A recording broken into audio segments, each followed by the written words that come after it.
And a very special welcome into this episode of the Northern Football Podcast. Casey Stoney, the new head coach of the Canadian women's national team, joining Brendan, Alex, and I this afternoon. Casey, welcome to the Canadian women's national team, the Canadian soccer space. I know you've flirted with the Canadian soccer space before, but it seems like the last 2 weeks must be pretty taxing in terms of, all the media circus, learning everything about Canada soccer. Just take us through the roller coaster the last couple of weeks.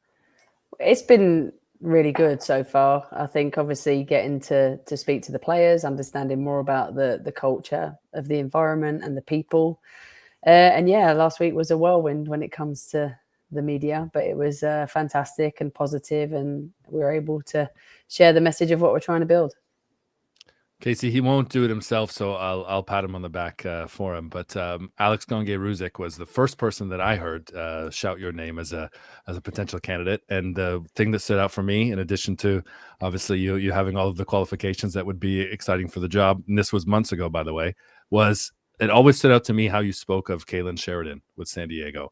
There was something that was it was very clear you had a strong relationship. There was a real genuineness, the way that you spoke of her and that she spoke of you. And I just wonder if that was the first phone call that you made, and if you can just talk a little bit about your relationship with her and how excited you are to work with her again in the national team. Yeah, she was definitely one of the first players that I contacted. Working with her was like a privilege. I think she is one of the best in the world at what she does. She's also an incredible human. I think she brings so much to a team environment on and off the field. So I'm really excited that I get to work with her again. And if Kaylin's given me a small snippet of what Canadian people are like, I'm really excited to kind of go on this journey and learn even more. Hello, Casey. Thanks for taking the time and joining the show today. You kind of gave a glimpse of it in the opening press conference, but I guess I'd just love to hear a little more from you on this. What most excited you about this player pool? You mentioned, what you liked, what you saw, and within that, what's Casey Stoney ball look like to you when everything's clicking? You got all the players you want. What's that going to look like for Canadian fans? I think we want to be a team that can excite, and create goal scoring opportunities and attack the opponent, and it to be about us. I think this team can already defend. Already very organised. I can add a little bit more detail to that, but now can we create more? Can we get our attackers on the ball in the early phase more? And can we play forward and make sure that we're in control of the game with the ball, but we're always looking at how we can score goals? And this defense as well has gone through a few different iterations of how it's looked. They've played 3 at the back, 5 at the back. Now we have an injury to Kadisha Buchanan. You're going to come in and there's going to be not necessarily a full strength Canadian defense. How are you going to, outline this defense to start off with? And what's your sort of vision for keeping a Canadian backline that's been one of the stingiest in the world over the last several years? Yeah, obviously first camp, we haven't got availability of everybody because there's a few injuries in that back line. But at the same time, what it does is give a window of opportunity to someone else, an opportunity to look at other players. I think the back line, like you say, has been stingy. It has been very good at defending. I think we can be even better, if I'm honest, and minimise those goal scoring opportunities. But I think it's about what we can do with the ball now, how we can move the ball quickly, how we can get the ball into attacking areas, work on our in-possession phases, whilst always knowing that, if we've got good defensive structure, it allows us that great platform to attack from. Casey, Jesse Marsh didn't have much of a lead up when he took the job to Canada's first major tournament. He had friendlies against the Netherlands and France before Copa America. You don't have a major tournament this year, the Canadian women's national team. How does the planning kind of go in terms of balancing, I guess, the play and what you're teaching with the players, and also just getting to know them and building personal relationships? You've got a bit of a longer runway than Jesse did in comparison. Yeah, I think this year gives us that freedom, really, in terms of having time to build relationships, to embed a philosophy. We do go into a free game window, so not a lot of training time. I think we have 1 day's prep with the entire squad before we play their first game. So not a lot of time, but you can utilise your time in smart ways. It's about getting our players the freedom to attack in certain areas, giving them certain patterns and styles of play, principles. Embedding our principles is going to be really important in the way we play. And like you say, the important part is building connections, making sure I understand them as people, what their motivations are, understanding them as players, and making sure we get the very best out of them, because we're going to need the very best out of them. Trying to win a World Cup is hard. Everybody wants to do it. Every nation is improving. So we're going to need, to work hard over the next couple of years. We're going to make sure that, players are available and fit and playing and robust. And then, like anybody, you need a little bit of luck along the way in tournaments to win them. Casey, you mentioned wanting to entertain the fans with, attacking football, but you've also mentioned wanting to play direct. I know maybe 5-10 years ago, people hear that, they think long ball, they think a different kind of football. But of course, the sport's changing. We've seen, Red Bull teams. We've seen Brentford's where you can play direct, you can play quick and still entertain. What's that kind of balance going to look like for you? Yeah, I think when I talk about playing football forwards, it doesn't mean direct play. It means, can we get the ball into a forward's feet, into a 10's feet turned? Can we create overloads in certain areas where we can outnumber the opponent to get the ball forward? Can we utilize our forwards in areas where they're really, really strong? It doesn't mean direct play. It means, can we progress the ball quickly into the areas we want to be so that we can attack the goal? And Casey, we've seen a lot of different combinations in midfield for this Canadian team over the last several years and, several generations really. But when you look at this Canadian midfield, you look at a player like Quinn and what they're able to do, a Jesse Fleming, a Simi Wujo who's coming up. How do you kind of look at this Canadian midfield and what players will potentially adapt to the system that you want to play in terms of that direct play and that transition? Yeah, I think when we look at the midfield, we need midfielders that can control possession. If we want to play progressive football, we want to play through the thirds quickly. We need 10s that can get on the turn quickly. We need 6s that can connect the play. And it's going to be a bit of an exploratory process over the next 6 to 8 months, and probably an investment in certain players to make sure that we develop them so that they're ready come 2027. And Simi is a player like that. She needs a lot of tactical work, but she's got so much potential and so much ability that if we can get her to understand the game and her role within certain phases, she can definitely influence this team. Simi Wujo is one of the standout players that we've spoken about a lot in this podcast over the last year. And another one was now plying her trade at Liverpool in the WSL is Olivia Smith. Just speak a little bit about her and the development that you've been able to see from afar, and maybe any of the conversations you've been able to have already. She's very exciting. I was back in the UK for quite a while, managed to catch quite a few of her games, and obviously saw the last weekend one and the ability to pick the ball up just before the halfway line and break like she did and finish. Like, she's really exciting for the future. She's, playing very, very well. For me, it's about supporting her development, putting her in positions where she can be successful, helping her to understand the game, also making sure she's physically fit enough that if you go to World Cup, you can sustain it for 7 games. But she's got such a bright future. She's really smart when it comes to her movement and positioning. And I think she's just going to continue to get better and better. And a lot of talk, like we've said, and like you've heard with the Canadian defense, it's strong, that's known. But sometimes I guess there's been questions of, have they been doing too much? Has there been too much pressure? How important is it going to be to, as an attack, as a team, to ensure that your team isn't actually defending as much, that they're pressing maybe a little higher up the field, they're keeping the ball? Is that also a priority to take maybe a bit of a load off the back line? Yeah, I think absolutely. Like, can we regain the ball higher and create goal scoring opportunities from there? That's, a priority focus for us. Can we, you're playing against Spain, you don't want to let them get rhythm. How high can you get to press and stifle? I think when it comes to maintaining possession, if you've got the ball, the other team can't attack. So how we use the ball, where we use the ball is really important. Obviously, I've said we want to play progressive football. We want to get in the opponent's half, but then can we sustain the ball and attack and control the ball in the opponent's half so that we can create better opportunities in the right moments? And as part of that defensive transition as well, a lot comes through the fullbacks and the way this team has played in the past and sort of the available player pool as well. But when you're looking at the fullbacks, I see you smile there. There's quite a few to choose from when it comes to Ashley Lawrence, Jade Riviere, Gabby Carl, Sydney Collins. How do you sort of see the fullback situation playing out in your Team Canada? I think for me, it's a very much a blank canvas. Everybody's got equal opportunity right now, to stake a claim and to play. It also gives us flexibility and freedom, depending on their profile, to play different fullbacks in different games. There's some outstanding fullbacks, some of the best in the world in this team. So we're going to utilize them to their strengths and obviously try and improve their game even more so that we can utilize them to win games.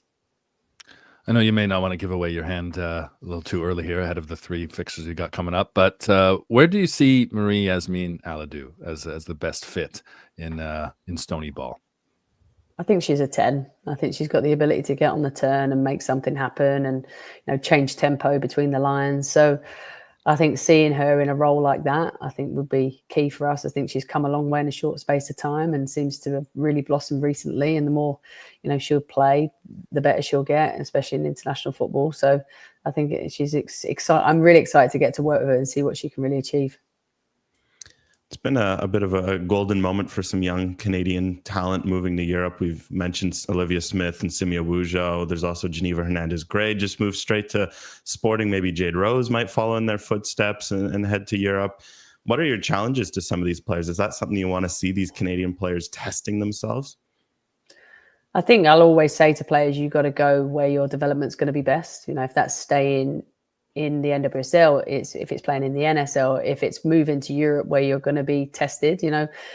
I always like defenders to play where they're going to be tested, where they're going to actually have to defend. I like attackers to be in situations where they're going to be, served and make sure that they've got opportunities to score goals, and midfield physically, playing a league that tests you physically, tactically and technically. So I think I always say, go where's going to fit you, where you're going to develop, where you're going to play. I think playing is really important, and making sure people are getting substantial minutes. So, yeah, I think there's a variety of experiences that they can get depending on where they go. It's still very early in the build for the Northern Super League in Canada, but a few national team players that have been in the picture over the last little while, my mind goes to the likes of Emma Reagan and Quinn. How do you see the NSL players potentially playing a role in the national team moving forward when we don't really necessarily know the level of the NSL at this moment in time?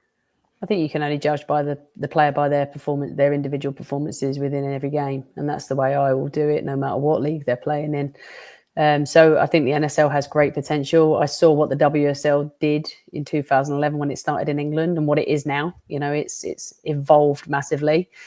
We have to be patient with the NSL. It's going to grow. It's going to improve as it goes. So I'm excited to see what happens with that league, and I will judge the players on their individual form. The real advantage that the NSL has, I think, in assembling a very competitive league in year one that perhaps the WSL didn't have in 2011, the NWSL didn't necessarily have, certainly in its previous iterations before, is they're able to afford players that have experience in addition to young Canadian players that are now given a professional pathway to play in Canada. How exciting do you think that league will be? But in terms of having an impact on the national program, how quick we might start to see that in your program? I think it's huge. I think it gives players, especially young players, another place, another platform to play. And I've said it previously, there's nothing worse than seeing young players sitting on benches in different leagues around the world, not playing, because that doesn't develop them. So having this league, a place where they can play at home and play within their local community. And I think it's going to continue to grow the game and hopefully encourage more young girls to play the game and therefore grow the talent pathway in the pool that way too. Yes, Casey, how important will it be as well? Of course, you maybe won't have a direct impact in it, but certainly have a lot of say. The youth national teams, especially now, the NSL is going to give more opportunities for younger players. Because I know it's been a bit of a hot topic here in Canada, just some of the struggles at the youth national team levels. Yeah, obviously that's something that I'm going to come in and ensure that I've got oversight on.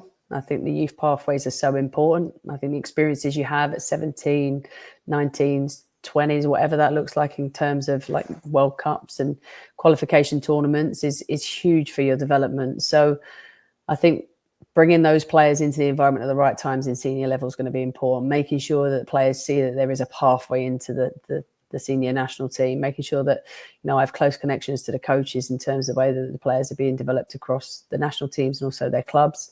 And I'm here to support that fully. I'm actually going to join the 17s on their camp, their next camp in Spain, so that I can see how the camps run, get to know the players, get to know the coaches and staff, and be present in that pathway too. And when you look at sort of the Canadian setup and how infrastructure is here and just the history of Canadian women's soccer as well and where it has built up to this moment, with your experiences in the US and your experiences in England, where do you see Canada sort of stacking up in that? And where do you want this team to be in, 3 to 5 years' time? Well, I think in terms of landscape, I think the NSL coming on board is so important. There's established leagues now across many countries in the world, and Canada weren't quite there. So professionalizing the league is massive. I think in the next 3 to 5 years, I think the history of this team is very, very good. They've won an Olympic gold. They've produced exceptional players throughout the years. It's now about how can we continue to produce exceptional players? How can we get to major tournaments and get to the latter stages and make sure that we're in those competitions to try and win them, because success drips down and it helps, and it inspires other young girls to play. It brings in more money into the game, more investment, and it will just help in terms of growing the game across Canada. And we all suspect that at some point there'll be an announcement that there will be a Canada-England friendly, although perhaps your first meeting against your home country is in a major competition. Have you thought about what that moment would be like and how you think you might feel when that happens? I haven't really thought about that yet. When the game comes, it will be great. Obviously, they're an opponent I know very, very well, so that will be helpful. But yeah, it's a game that I would love to have that game, because England are a top team. And if we're preparing to qualify for a World Cup and go into a World Cup, we want to play, the best teams in the world and test ourselves and see where we're really at. I guess just last one for me. You kind of hinted at it there, but now a big goal. It's 2027, the World Cup. It's next on the horizon. And the World Cup's an interesting one because we've known the success this team's had at the Olympics, but bar 2003, this team's maybe begging out for a deep World Cup run. What do you think's needed to find that? Because the World Cup's such a unique tournament. It's so tough. What do you feel that next step is going to be that to take in 3 years' time? The World Cup is really tough, and I think it's getting even harder because every country is developing the game and every team is getting better tactically, physically, and technically. So it is one of the hardest competitions to win. And you've got to beat some really good sides to get there. I think it's about having your best players fit and available and robust enough to try and play, 6-7 games in a very short space of time. It's about making sure that we've got a style of play that can be successful and win games. You need to be able to score goals and keep clean sheets in tournaments. You need a blend of youth and experience. You need a decent amount of caps in your team to go to a tournament and win it. And then you have to, like I said previously, you have to have a little bit of luck, along the way in tournaments in terms of keeping people fit, making sure that, certain things go your way, and then you always have a chance. And I think that's probably all we've got for you here on Northern Football today. But thanks so much for joining us here on this episode of Northern Football, Casey. Thank you very much. Thanks for having me.